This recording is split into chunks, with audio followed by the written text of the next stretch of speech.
예,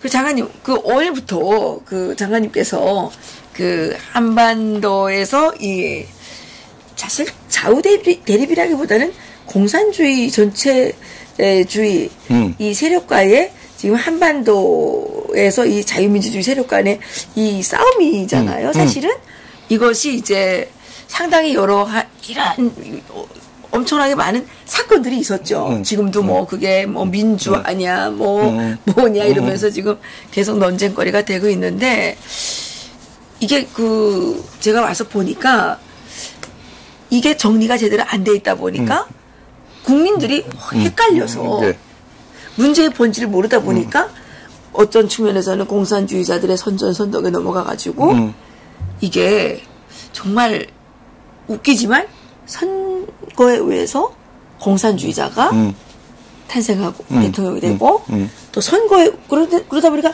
선거에 의해서 합법적으로 공산주의가 이제 인정이 되는 이런 불행을 겪을 수도 있겠다 이런 생각이 들었어요. 근데 나는 그동안의 해방 이후에 지금까지의 70여 년 역사를 난 다 경험했기 때문에 네. 그 평양에서도 경험했고 서울에 와서도 경험했고 또 역사 공부를 한 사람이기 때문에 나는 우리 한반도의 지정학적 위치를 대단히 깊이 검토를 해야 된다고 생각합니다. 그래서 이건 이전 말부터 고종 때부터의 우리나라에 대한 주변 국가의 그 정책을 전략을 아주 깊이 검토할 때가 오지 않았는가 싶어요. 예를 들면 1880년대는 임오군란이 시작되죠. 그러니까 일본과 우리와의 관계가 개선돼서 일본의 군사력이 우리나라에 영향을 미치기 시작합니다. 네. 그렇게 되니까 일본을 좋아하게 되니까 그 일본식의 군대를 키우게 되고 그러니까 구군대에 대해서는 괄사하게 되고 그러니까 구군대에서 가만히 있을 수 없으니까 쿠데타를 일으키죠. 이것이 임오군란이죠. 임오군란을 계기로 해서 청국이 개입하죠. 그래서 뭐 전국의 대원군이 3년 동안에 천진에 잡혀가니까 그 후에 생기는 것이 이거 안 되겠다 싶어서 생기는 것이 1884년에 갑신정변이죠. 갑신정변. 이게 실패하죠. 3.1선언으로. 그러니까 뭐 일어납니까? 전국이 본격적으로 개입하고 원세계가 들어와서 지금 우리 저 영산 미군 기지 있지 않습니까? 그게 그때부터입니다. 그때부터 외국군의 주둔지예요. 그게. 그래요. 그럼요. 그게 상당히 중요한가 보죠. 보통 그게 제일 좋은 데죠. 제일 좋은. 그러니까 청군들의 원세계가 제 마음대로 떠들다가 뭡니까 인도전에서 전쟁이 일어나니까 북병도 어느 정도 빼죠. 그때 그런 기회를 타서 전쟁이 일어나는 것이 청일전쟁 아닙니까? 청일전쟁이 1894년 95년에 망하죠. 일본이 득세하죠. 이렇게 되니까 러시아가 들어오지 않습니까? 그래서 노이전쟁이 1904년부터 5년까지 있지 않습니까? 그런데 이게 러시아가 남쪽으로 내려오니까 급한 건 누군가 하니 태평양 지역의 국가라, 해양국가란 말이죠. 그 중에 가장 강력한 해양국가였던 영국이 제일 위기에 몰리는 거죠. 그러니까 일본과 1902년에 영일 동맹을 맺어서 러시아 남진을 막죠. 근데 그때 노일전쟁, 청일전쟁, 전쟁이 일어나는데 전부 다 봐도 전장 마당이 어딘가 하니 한반도예요. 그냥 결국은 대륙 세력과 해양 세력의 가운데 끼었기 때문에 반도 국가로서 끼었기 때문에 우리가 전장마당이 된 겁니다. 그러니까 많은 희생자가 생겼어요. 근데 우리 역사에는 그게 잘 나타나지 않거든. 얼마나 많은 사람이 희생됐습니까? 서민들이. 그렇죠. 집 불타고. 그런데 이런 현상이 일어나는 이유가 어디 있을까? 그것은 우리 주변의 국가들이 우리보다 강한 국가뿐이거든. 그래요. 맞아요. 그렇죠? 우리 주변에 우리보다 약한 국가 없지 않습니까? 없지요. 자꾸 서독과 우리하고 비교하는데 가장 잘못된 비유가 뭔가 하니 서독 주변에는 소득보다 독일보다 강한 국가가 없어요. 그렇군요. 예. 우리 주변에는 우리보다 몽땅 다 강한 국가고. 그러니까 우리의 힘으로서는 막을 수가 없거든요. 근데 그게 자주국방 안 하고 우리의 군사력이 없는데 어떻게 우리의 자주성이 일어나겠습니까? 자, 해방 직후에 봅시다. 해방 직후에 뭡니까 1945년 8월 달에 들어가면 거의 다 전쟁이 어떻게 결정될 것인가 알게 되거든. 하는 게 7월 말에 7월 하순에 포스담 선언이 나오거든요. 포스담 선언이 나오는 건 무조건 항복하려는 거거든. 그러니까 이제 일본에서는 더 이상 정전할 수 없다고 해서 포스담 선언을 받아들일까 안 받아들일까 하는 그런 논의가 있다가 받아들이자. 그래서 중재자를 누굴 택하는 거 아니? 소련을 택하거든. 모스크바를 통해서 미국과 중재를 해서 전쟁 끝나도록 해달라. 가뜩이나 노일 전쟁 때 망해서 패배해서 엄청난 원한을 사고 있던 러시아가 스탈린이 찬스다. 개입하자. 개입하는데 병력이 없거든. 전쟁 독일에서 많은 걸 피해 입었으니까. 그래서 얄타 회담 때 5월달에 독일이 망한 다음에 얄타 회담 때 무슨 얘기를 미국에게 하는 거 아니? 3개월만 시간 다오. 3개월 동안에 우리 병력 이동하겠다. 그리고 필요한 군사 장비를 너희가 지원해달라. 그러니까 3개월이면 8월달이 된단 말이죠. 군사 장비 지원해달라. 지원 장비 오거든. 또 미국은 빨리 태평양에서 전쟁 끝마쳐야 되겠으니까 소련군을 개입시키고 싶고. 그때 미국은 이미 뭘 개발했습니까? 원자폭탄을 개발했죠. 그렇죠. 8월 5일날, 8월 9일날 원자폭탄을 쓰거든. 이제 완전히 망하게 됐단 말이죠. 그걸 보고 스탈린이 선전포고에서 들어오는 거죠.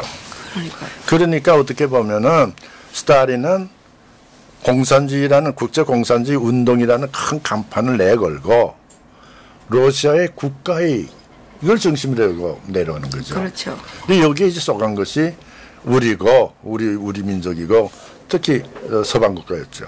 미국이 그때 속은 거죠. 근데 할 수 없던 것이 그래서 루즈벨트 대통령의 그 일기를 보면 쭉 나옵니다. 우리나라를 신딱 통치하겠다는 말을 계속해서 나와요. 1943년부터. 왜 신딱 통치하시겠다고 했을까? 남쪽으로 내려오는 대륙 세력을 막으려면 해양 세력이 같이 움직여서 같이 있으면은 먹지 못하지 않겠는가? 그래서 한국을 미국식으로 민주주의 교육시켜가지고 러시아의 그 공산주의에 대해 대항할 수 있는 힘을 키우면 우리 민족이 막지 않겠는가 이런 생각이었던 것 같아요. 근데 그 해방될 때까지 계속되거든. 근데 이렇게 되니까 이제 소련에서는 만주 먹고 이제 남쪽으로 내올 준비가 돼 있는데 그래서 공식으로 소련이 미국과 영국에게 대해서 요청하죠. 뭘 요청하느냐? 첫 번째, 유럽에서 전리품을 다오. 우리는 터키에서 이게 흑해에서 내려오려면 그 항구가 있어야 되지 않습니까? 근데 항구 옆에 전부 다 터키용이니까 움직이기 어렵거든. 그러니까 터키용의 항구를 하나 다오. 우리가 흑해에서 나올 수 있게. 또 하나 지중해 우리 없다. 항구가 없으니까 상선 군항 만들어야 될 테니까 지중해 항구 하나 다오. 어디? 리비아의 트리폴리, 알렉산드리아 이걸 달라고 그러거든. 그리고 아시아에서는 뭘 달라고 그러냐? 북해도 절반 다오. 북해도. 그리고 일본에 대한 군사 행정에 우리도 가입하겠다. 이걸 9월 달에 정식으로 런던 회담에서 몰로토프 회상이 제시라는 거예요. 그러니까 미국에서 보니까 어떻게 아세요? 우리의 입장 봅시다. 우리의 입장 보니까 이게 북해도를 절반 내놓으라. 그리고 일본에 대한 군사 정권 점령도 같이 하자. No. 거부하죠. 거부할 때 벌써 이런 상황을 스탈린이 예견하고 뭐라는 거 아니? 북해도에서 위쪽으로 있는 4개의 섬, 북방 4개월도 이걸 먹는 거죠. 그러니까 8월 15일부터 먹은 것이 전쟁이 끝난 게 아니라 8월 25일부터 9월 중순까지 4개 섬을 군사적으로 점령하는 많은 희생자를 납니다. 그래서 이렇게 아시아를 진출해 오거든요. 그러니까 도저히 미국으로서는 아시아에서 극동으로 내려오는 걸 막을 수 없다. 내려오는 걸 막아야 되겠다. 너희가 요구하는 걸 받아들일 수 없다고 하니까 9월 20일 날 스탈린이 명령 내린 거죠. 북한 우리의 위성국가화 하라. 첫째. 그리고 만주에 있는 중공군 지원하라.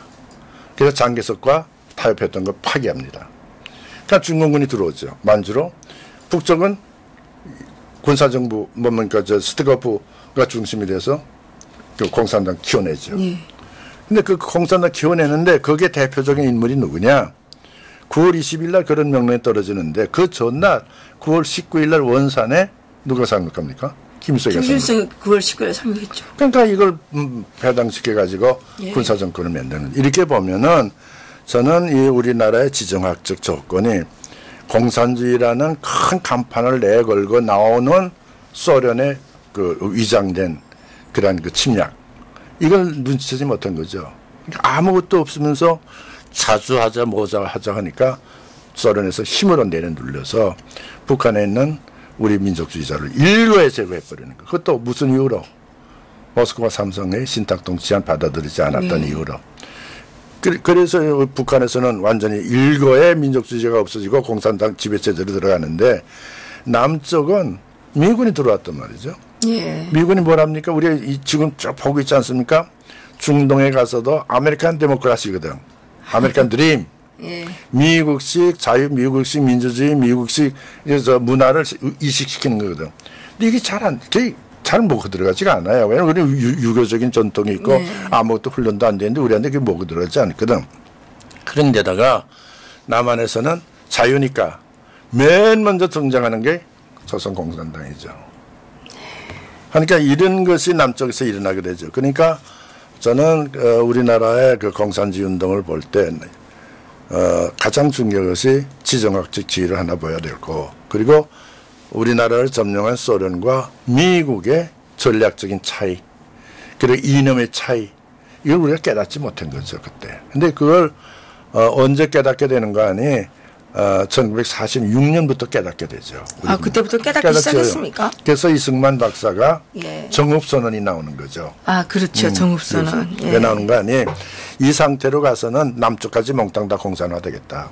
근데 나는 이승만 대통령을 대단히 그 훌륭한 분이라고 보는 것이 외교 정책에서는 말 그대로 우리 세계적인 분이에요. 그렇죠. 그러니까 1941년에 일본이 선전포고 없이 하와이를 때리지 않습니까? 그 12월 8일입니다. 그러니까 12월 8일에 때리는데 12월 9일 날 하루 후죠. 대통령 이승만 박사가 미 국무성을 찾아갑니다. 찾아가서 무기대여법이라고 있어요. 미국에는 그때. 무기대여법에 의해서 우리 한국 사람들에게 무기를 대여해달라. 우리도 일본 제국주의와 싸움을 해야 되겠다 하는 걸 요구를 해요. 뿐만 아니고 상해 임시정부에서도 똑같은 요구를 합니다. 우리는 선전포고를 한다. 그러면서 그 미국의 그 무기대여법에 의한 지원을 요청하는 거죠. 그런데 이게 다 거부당해요.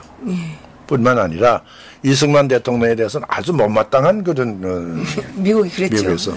그래 되니까 우리가 참전국가가 못 됐죠. 만약 참전국가가 못 됐으니까 이 강화조약 체결할 때 일본과 우리 개입할 수가 없죠. 참전국가가 아니니까. 그렇게 되다 보니까 일방적으로 불리한 그런 형편에 빠지고 마는데 왜 1941년가 되기 전에 8월 달인데 우리가 6월 달 정도면 벌써 이게 아니구나 하는 거 우리 민족진이 알게 되거든. 그거 아닌 건 북쪽에 하는 짓을 보니까 이게 아니구나 느끼는 거죠. 여러분 아시죠?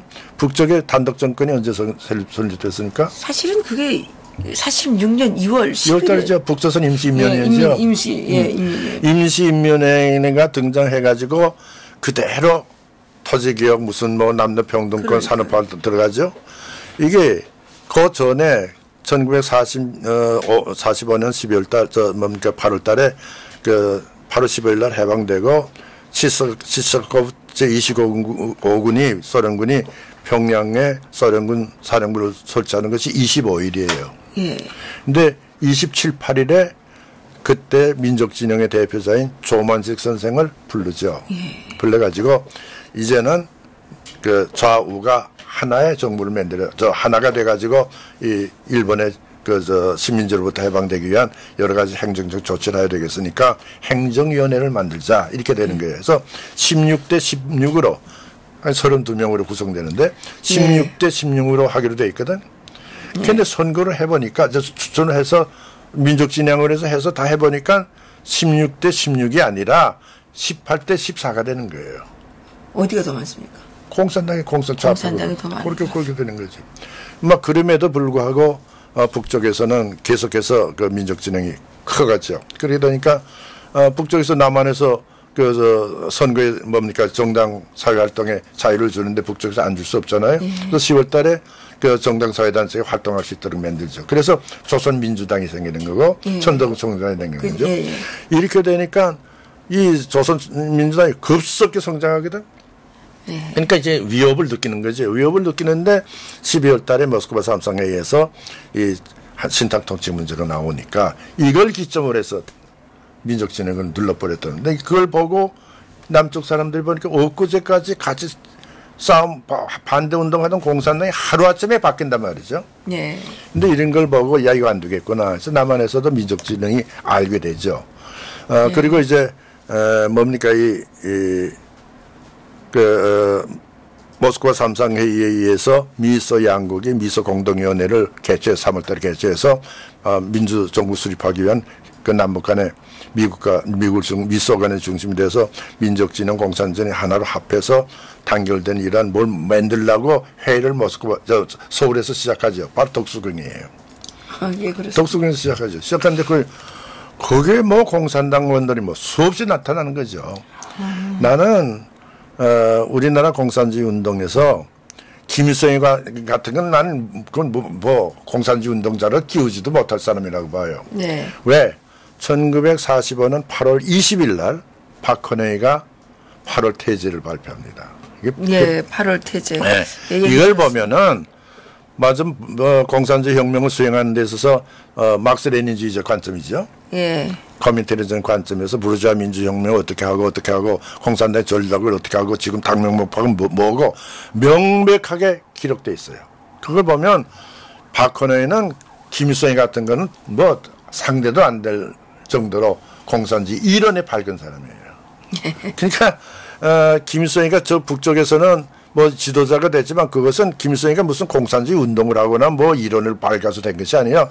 순전히 소련이 앞집에 갖다 놨기 때문에 된 거고. 그렇죠. 근데 결국은 소련의 군사적인 지원을 받다 보니까 남쪽 공산주의자들, 국내 공산주의자들이 나중에 다 숙청되죠. 이렇게 보면은 우리나라의 지정학적 조건이 정례부터 내려오는 러시아의 남진 정책, 여기에 대륙 세력인 중국, 이게 하나의 선을 형성해서 북쪽에 큰 북방 삼각관계를 만들어내고 남한에는 해양 세력이 들어와서 미국, 영국 이런 일본 같은 데는 하나가 되고 이런 건 가운데 있거든. 가운데 있으니까 옛날부터 우리나라가 불안하기 짝이 없는 지역적으로 거기에 공산주의 운동이라는 국제적인 그 위장된 이데올로기가 들어오면서 먹혀 들어가는 거죠. 그러니까 우리가 지금 특히 제가 생각하는 건 이제는 글로벌 시대 아닙니까? 냉전이 끝났단 말이죠. 그래서 지금 특히 인터내셔널적인 것보다도 국제적인 것보다도 국내적인 국가 이익을 중심으로 가기 때문에 국가 이익을 중심으로 해서 우리 북쪽을 봐야 되겠다. 통일 문제도 그렇게 따라야 되겠다. 그런데 내가 지금 우리 운동권과 다른 걸 보면서 느끼는 게 그거예요. 지금 우리나라 좌파들은 통일 문제를 전부 다 국가적 입장에서 보질 않거든. 민족적인 입장에서 본다. 민족적 입장에서. 예. 그러니까 북쪽에 우리 민족, 남북은 하나의 민족이니까 같은 민족끼리니까 뭡니까 통일 문제는 민족의 입장에서 통일을 어떻게 풀 것인가를 생각하자는 얘기죠. 예. 그런데 우리 보수파에서는 뭔가 민족을 잘 살고 민족을 번영시킬 수 있는 체제가 뭔가라는 것이 입증됐단 말이에요. 지난 70여 년 동안에. 그럼요. 근데 이게 중요하거든. 그러니까 이제는 무슨 과거같이 뭐 공산주의 정치를 모르거나 공산주의가 인민을 탄압한다는 걸 모르거나 뭐 환상적인 공산주의 사회 환상적으로 생각해서 그런 것이 아니라 73년간의 역사를 통해서 어느 체제를 우리가 택해야 민족을 위해서 유리하고 민족을 위해서 번영된 그런 국가를 만들 것이냐 명백히 드러났는데 이제 와서 자꾸 민족 문제를 걸고 남북 간의 통일 문제를 논하자고 하네. 이게 문제는 되는 거죠. 그래서 난 지금 생각하는 게 겁니다. 과연 우리 민족에게 장래를 보장해주고 우리 민족의 번영된 미래를 확고하게 우리에게 보장해 줄 수 있는 체제가 뭘까? 딴 거 없다 이잖아. 과거 환상 무슨 이론적으로 무슨 이 떠들 때가 아니다. 예. 이미 74년 역사가 우리에게 입증돼 있으면은 그건 남북 간에 그거 뻔한 거 아닙니까? 자유민주주의 체제지. 인류가 창조한 보편적 가치 이걸 중심으로 해서 통일하는 것이 이것이 바로 통일의 원칙이지 뭘 알지도 못하는 과거 같은 그런 막연한 생각 가지고 하느냐. 그래서 우리 대한민국 헌법에 기재한 대로 지금 보수파가 얘기하는 것이 그거죠. 예. 우리 헌법에 기초해서 이미 체제 경쟁은 해서 우리 어느 체제가 더 유리한 거는 이미 드러났으니까 그 좋은 체제를 남북 간의 두 체제 가운데 좋은 체제를 가지고 통일하자. 좋은 체제는 그러면 좋은 체제를 가지고 통일해야죠. 그래야 나만이죠. 그런데 대통령부터 이상한 생각을 자꾸 하니까 그러니까 여기에 지금 오늘 연설문을 보면서도 이게 막연하게 짝이었구나 하는 생각이에요. 그러니까 말입니다. 이게 아니 대통령께서 그렇게 머리도 좋으시다는데 왜 그 단순한 이치를 깨닫지 못하는지 모르겠어요. 그래서 나는 그래서 우리 통일 문제를 이제 쭉 내가 앞으로 우리 남북 간의 공산화 과정, 6.25 전쟁이 왜 일어났느냐, 그동안에 조직적인 공산당의 반체제 운동이라고 할까, 반자본주의 운동이라고 그렇죠. 할까, 예. 반정부 운동이 어떻게 전개됐냐, 이걸 내가 구체적으로 사건별로 내가 말씀드릴 텐데, 그걸, 그러니까, 1945년부터 50년까지는 대체로 우리가 몰랐어요, 남쪽 분들이. 북쪽이 어떤 사회인지를. 말만. 피난민들이 와서 여기 와서 암만 얘기해도 느끼지 못한단 말이죠. 마치 지금 우리 젊은이들이 못 느끼는 거예요. 지금 못 느껴요. 아무리 말해도 몰라요. 그와 마찬가지로 그때 우리 저 북쪽에서 오신 분들이 그렇게 떠들어도 안 됐거든. 근데 여전히 건국전쟁이라는 책을 잠깐 소개한 적 있죠. 이 건국전쟁을 보면 그때 우리의 와서들 노력한 분들의 그 싸움 했던 분들의 그 실적이 나오는데 나는 그래서 그거 모를 때 북한을 몰랐기 때문에 남쪽에서 사건이 많이 일어났는데 그 사건의 내용을 전부 다 내가 하나하나 여러분에게 소개하겠습니다. 근데 문제는 그 전에 우리가 염두에 둬야 될 것은 우리나라 지정학적인 조건을 볼 때 anytime 언제나 외부 세력 특히 주변 강대국이 개입할 수 있는 조건이 된다. 이걸 어떻게 막을 것인가 막고 우리가 원하는 체제를 어떻게 발전시키면서 자유민주주의적인 통일을 이룩할 것인가 이걸 생각해야 된다면 그러니까 주변 국가의 움직임을 예의주시할 때가 됐다. 이걸 무시하고서는 지금 아무것도 안 된단 말이에요. 그러면 장관님 우리나라의 그 지정학적인 위치가 잘 사용하면 축복이고 그렇지. 잘못 사용하면 이게 지옥이 되는 거죠. 지옥이 되는 거죠. 그러니까 밤낮 싸움하게 되는 거죠. 대륙 세력과 해양 세력 싸움이. 나는 지금 이 핵미사일 그 ICBM 문제도 아까 얘기했지만 그걸 문제를 생각하면서 느끼는 거예요. 만약에 ICBM이 미국에는 가지 않는다. 그러니까 미국은 괜찮다 하더라도 미국과 동맹 관계를 유지해서 이 아시아 지역, 태평양 지역에 미국의 이익을 보장해 줄 수 있는 나라가 어느 나라냐? 일본, 한국, 호주 이런 나라단 말이에요. 그렇죠. 그럼 이 나라의 안전 보장을 미국이 완전히 없애버릴 것이냐, 모른다 할 것이냐, 그렇게는 안 되죠. 그렇게는 안 되죠. 그러니까 그렇게 하면 이 나라를 이 아시아 지역 국가를 옹호하기 위해서 보호하기 위해서도 어떤 조치가 취해야 된다. 이것이 최근에 나온 소위 태평양 인도 태평양 전략이죠. 그렇죠. 이런 방면으로 나가면 필연적으로 이 지역의 북쪽의 IRBM이든 핵이든지 여기에 대응하는 조치를 강구할 수밖에 없다. 그렇게 되면 어떤 것이 나올 것이냐? 1번이죠. 일본은 여러분 일본이 얼마나 핵 물질 갖고 있으냐 아십니까? 40톤 갖고 있어요. 40톤이면 원자 폭탄 몇 개 만드는 겁니까? 왜? 그동안에 그 핵 처리시설 다 그렇죠. 만드는 거 다 플루토늄 다 해놔서 그렇게 되면 몇 개 만들 수 있는 거 아니 9,000개 이상 만들 수 있어요. 9,000개요? 지금 북한에 100개 만든다고 난리를 치고 있는데 비교가 안 되죠. 그러네요. 더구나 요고스가를 여러분 한번 가보세요. 요고스가라는 데가 미 7함대의 그 기지거든. 예. 거기 가면은 항공모함이 들어와서 전부 수리랍니다. 전부 수리하는 사람이 누구냐? 일본 사람이에요. 예. 그러니까 그만큼 일본이 이 지역에서 아시아 지역에서는 최고의 미국의 군사기지죠. 그러니까 여러분 분명히 알아둬야 될 것이 우리 유엔 깃발이라는 게 왜 중요하냐. 예. 유엔 깃발이 있기 때문에 즉시 개입할 수 있거든. 그렇죠. 유엔 깃발이 있으니까 이건 유엔에서 결정한 데서 나오는 건데. 예. 근데 유엔 깃발이 일본에 몇 개 또 있느냐? 7개가 또 있어요.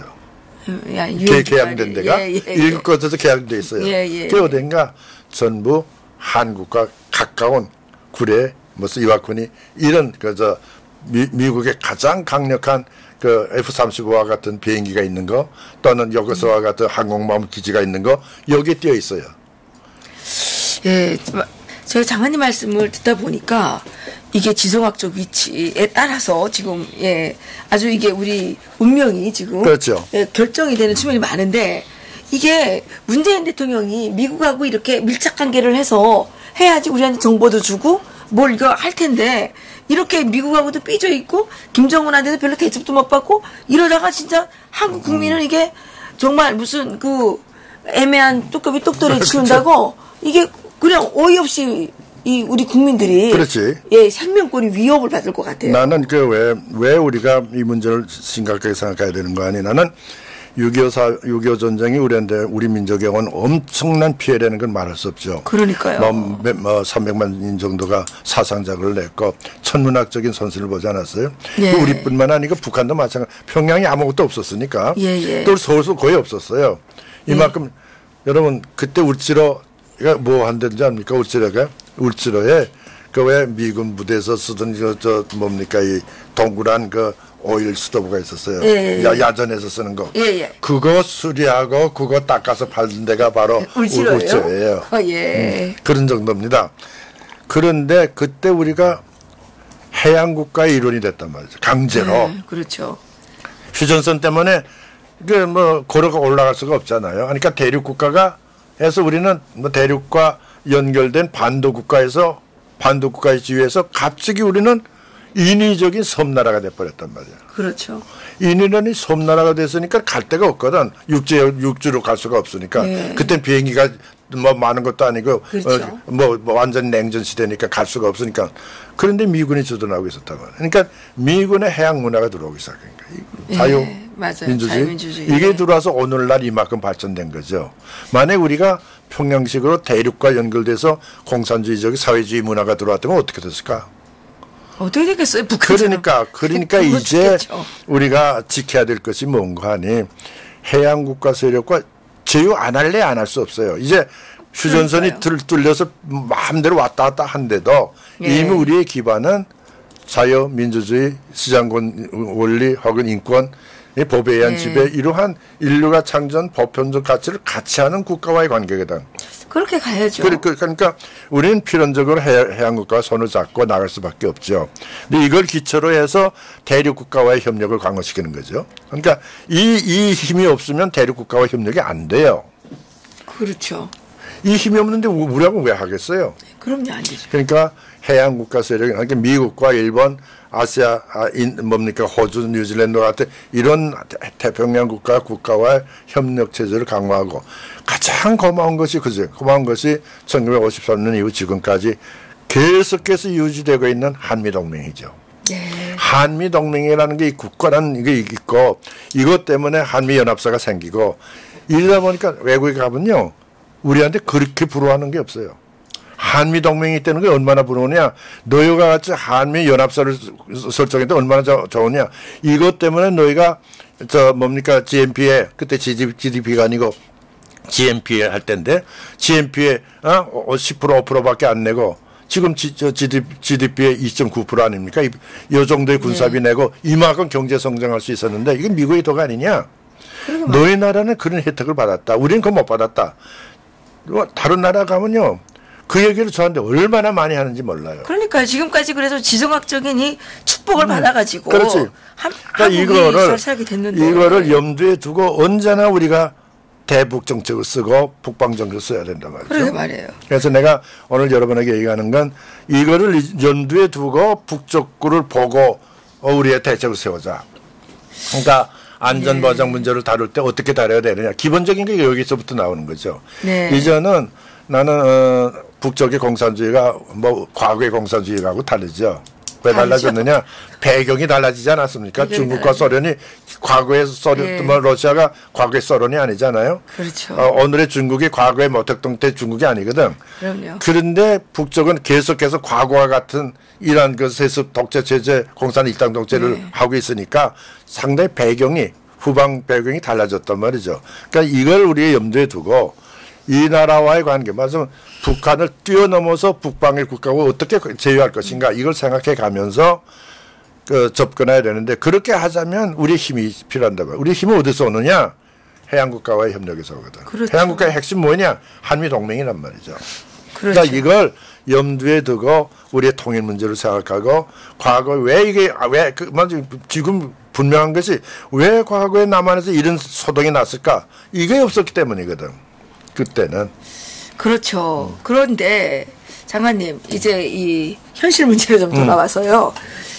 그 임정석 비서실장은 뭐 누가 뭐라고 해도 그 비서실장이 그 전대협 의장으로서 주사파 일원이었다.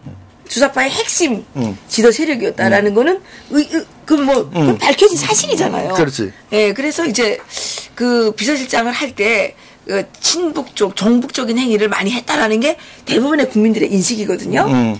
그런데 좀 노영민 그 비서실장이 지금 새로 됐습니다. 네. 이 노영민 씨는 보니까 그 사드 그 보복 당시에 중국에 가서 막 그 사과하고 뭐 이런 아주 그 굴종적인 그 뭐 대중 자세를 보여준 또 주중 대사 출신이지 않습니까? 그래서 어떤 분들이 걱정하시기를 이런 걱정을 해요. 이제 정북은 끝나고 이젠 종종이 시작되냐. 그러니까 중국도 공산당이지 않습니까? 공산국가지 않습니까? 아직까지도. 그러니까 이제 이렇게 가면 어떻게 되는 거예요, 이게? 이거 다른 나라에 가도 내가 이거 많이 듣는 거예요. 예. 당신 내가 중국 쪽으로 기울어지지 않느냐 이거거든요. 그러니까요. 예. 근데 이것은 우리나라의 경제적인 입장에서도 특히 이런 소리를 많이 해요. 무역이 우리가 지금 25%를 중국에 수출하고 있단 말이죠. 네네. 그러니까 제일 많죠. 예. 미국보다 더 많은 걸 양을 수출하고 있으니까. 그러니까 중국에 대한 경제적인 의존도가 우리가 상당히 높단 말이죠. 예. 그러니까 중국의 경제가 무너지면 대한민국 경제도 무너진다. 그러니까 중국과 협조하지 않으면 안 되지 않느냐 이런 주장들을 하는 사람들이 있어요. 예. 그런데 나는 이거는 그렇지 않다고 보는 거예요. 우리나라가 지금 중국과의 경제 의존도를 줄인다고 그래서 당장 무너질 것인가. 이외에 우리가 수출할 때가 많이 있거든요. 그렇죠. 동남아 국가, 아프리카 국가. 예. 이제는 서서히 중국에 갔던 기업들이 지금 배기지 못하고 쫓겨나올 때가 됐단 말이죠. 그렇죠. 그러니까 지금 다 다른 데 가잖아요. 삼성도 그렇고 지금 인도, 미얀마 무슨 베트남 이런 데로 움직이고 있잖아요. 이렇게 되면 중국과의 경제적인 의존도도 상당히 줄어들 수밖에 없을 겁니다. 특히 줄어들 수밖에 없는 게 무역 전쟁이 격화되면요. 우리 대북 의존도는 급속히 줄어듭니다. 왜? 지금 중국의 물건이 북쪽에 미국에 들어가서 관세 때문에 이제 자꾸 못 들어가잖아요. 네. 그럼 중국의 물건이 들어갈 수 있는 제조해서 들어갈 수 있는 그 기반이 어디서 왔느냐? 우리의 중간재가 가서 그렇죠. 그걸 조립해서 가거든. 그렇죠. 한국이 갔죠. 그러니까 중국에서 수출을 미국의 수출이 준다면 우리 말하자면 중간재 수출이 줄어든단 말이죠. 그렇죠. 그래서 의존도를 줄 것이다. 또 하나는 중국의 뭡니까 미국의 아시아 정책이 분명한 것이 중국을 포위할 수 있는 그런 포위 전략으로 가고 있어요. 아시아 태평양, 인도 태평양 이쪽으로 그렇죠. 가기 때문에 우리가 이제 어느 편에 서야 될 것인가 중간에 설 수는 없어요. 예를 들면 중국과 미국 사이에서 우리가 무슨 중재 역할을 하겠다? 이건 말이 안 되는 거예요. 그렇죠. 이건 못한단 말이에요. 그러니까 이제는 어느 편에 분명히 난 그런 의미에서 이렇게 얘기합니다. 중국과의 경제 문제가 일어났다고 할 때 일어났거든. 예를 들면 사드 문제, 그렇죠. 롯데 문제가 나잖아요. 이때 뭐 어떻게 택해야 되느냐. 난 박근혜 대통령 정부에 대해서 대단히 못마땅히 생각한 그거예요. 네. 이때는 안전보장을 백그라운드에 지고 경제 문제로 협상해야 됩니다. 이제는 안전보장 문제하고 경제 문제가 구분된 것이 아니에요. 하나예요. 그렇죠. 그러니까 우리는 미국과 절대적으로 협력한다. 할래 안 할래? 이렇게 돼야 중국에서 오케이 뭐 하나 나오지. 그렇죠. 이거 안전보장 문제 벗어놓고 협조하다? 그럼 먹지요. 근데 난 이런 의미에서 중국이 우리를 뭐 너무 그렇게 대단하게 생각하지도 않잖아요. 그러니까 나는 생각하는 게 그거예요.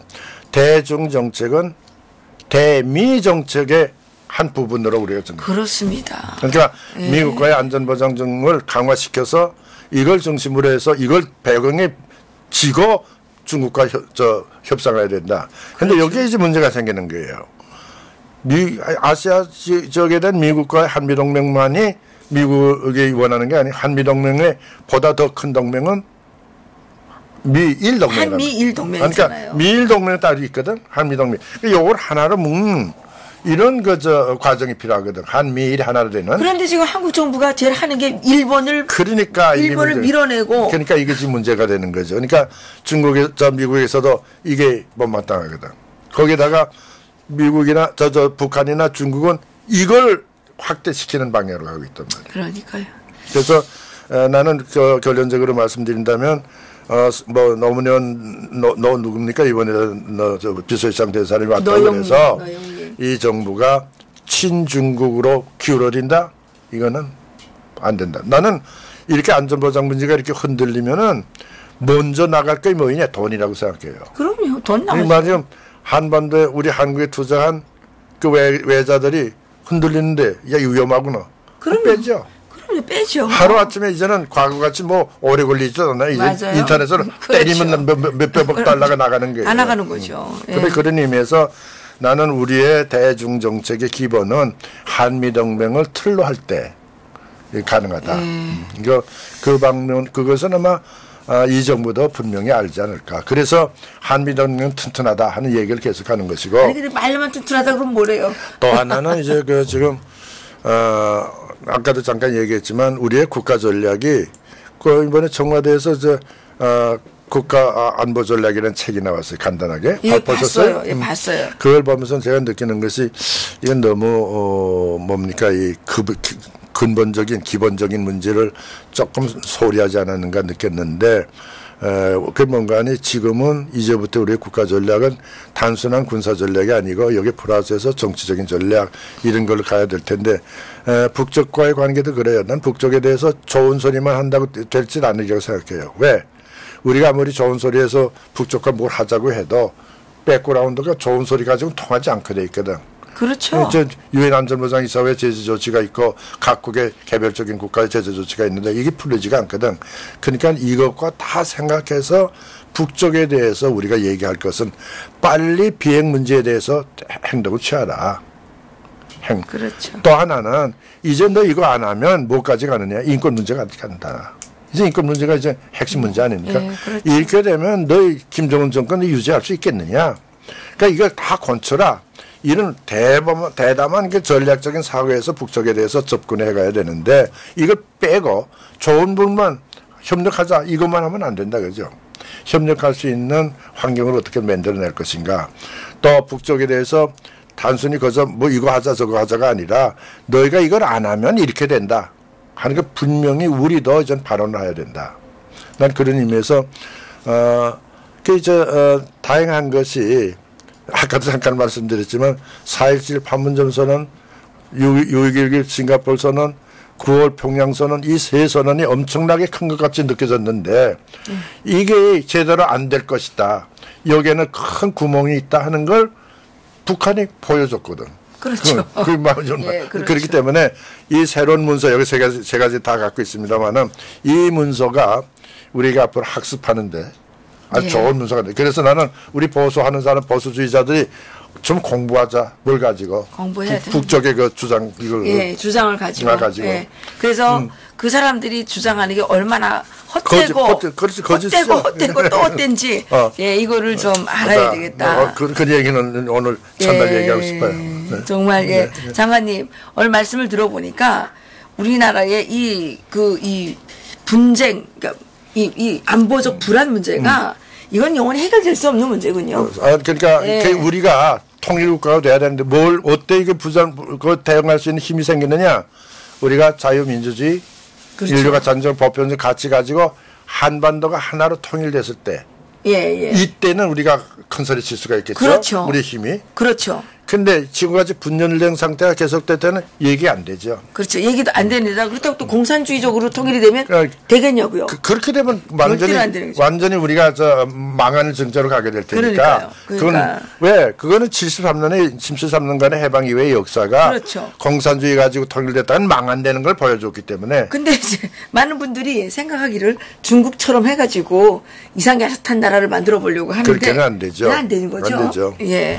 이제는 나는 분명하게 말씀드려서 중재자 역할을 하려도 힘이 있어야 중재자 역할을 하는 거거든. 그렇죠. 통일을 냈을 때도 힘이 있어서 이건 말 안 들으면 이름이 저쪽으로 가면 큰일 나겠구나 할 때 중재자 역할이 가능한 거죠. 맞습니다. 아무것도 없는데 무슨 중재자 역할이 가능합니까? 그래서 나는 용어 문제도 역사적인 경험을 생각해서 용어를 써라.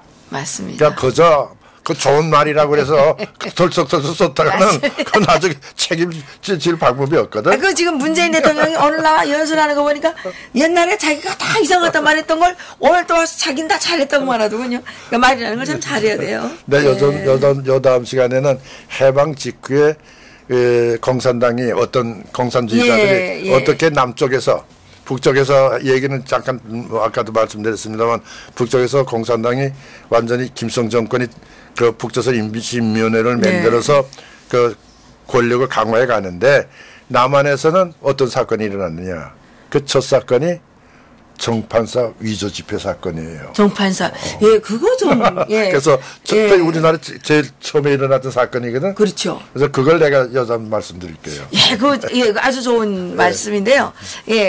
여러분. 그래서 저희들이 올해부터 강인덕 장관님으로부터 근현대사 가운데 북한의 이 대한민국에 대한 공산화 전략 어떻게 진행되어 왔는지 좀 저희들이 알아보는 정말 특별 강의 시간을 마련했거든요. 그래서 장관님께서는 매주 이날 이 시간에 매주 목요일 2시에 나오셔서 그 한 주간 동안에 일어났던 대북 이 문제에 대해서 북한 관련 문제에 대해서 좀 정리를 해주시고 그다음에 나머지 시간은 또 이렇게 강의로 이렇게 해주시기로 약속을 하셨습니다. 정말 장관님께서 연로하시고 상당히 바쁘심에도 불구하고 이런 특별한 시간을 주신 건 너무 감사드리고요. 우리 애청자들께서 다음 시간에는 많은 분들에게 이걸 좀 알리셔서 이 강의를 들을 수 있도록 이 강의를 듣고 우리가 정말 미래를 위해서 미래까지 안 가도 돼요. 지금 당장 우리의 이 삶을 위해서 뭘 선택해야 되는지를 좀 깨달았으면 좋겠다는 바람을 가져봤습니다. 장관님 오늘도 감사드립니다. 고맙습니다. 예.